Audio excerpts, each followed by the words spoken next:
Denmark has formally apologized to thousands of women and girls in Greenland for forcibly inserting birth control devices into their bodies without their consent. Between around 1966 and 1975, the Danish government had directed Danish doctors to insert intrauterine devices, or IUDs, into thousands of Greenlandic Inuit girls and women. An IUD is a plastic contraceptive device inserted into women's uteruses to prevent pregnancy. But unlike the modern IUD, the device used back then was a zigzag-shaped coil that was often too large for many women, especially for young girls and those who had not yet given birth. The device was physically unsuitable for undeveloped uteruses, causing significant pain, complications, and lasting health damage. The campaign, dubbed as the Coil Campaign, was created by the Danish government to prevent unplanned or unwanted pregnancies, lower costs, and control the birth rate in Greenland, which was a colony of Denmark until 1953. At the time, Greenland had one of the world's highest birth rates, and Denmark wanted to keep it low because it paid Greenland subsidies based on population size.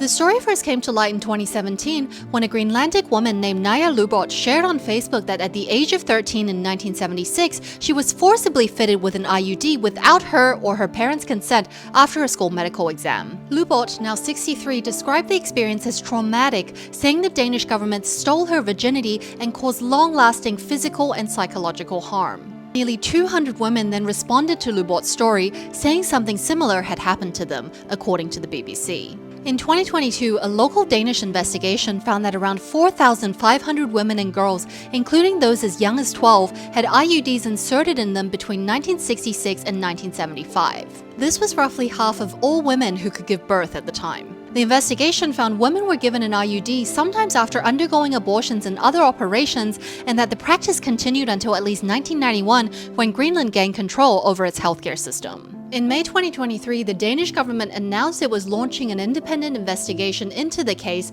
which is now scheduled to be completed in January 2026. In March 2024, a group of 143 women, including Lubot, sued the Danish government for violating their human rights. On August 27, Denmark's Prime Minister Mette Frederiksen finally issued a public apology, calling the practice systematic discrimination and promising compensation for the women affected. On Wednesday, September 24th, Frederiksen delivered a speech apologizing to victims in person. The event was emotional, with many survivors present, some wiping their tears, while others protested silently. Greenland's Prime Minister Jens-Frederik said the apology did not mean the acceptance of what had happened, but was a step towards reconciliation. This is one of several human rights cases Denmark faces over its treatment of Greenland's indigenous Inuit people, including forced adoptions and the removal of Inuit children from their families. Follow for more stories from around the world.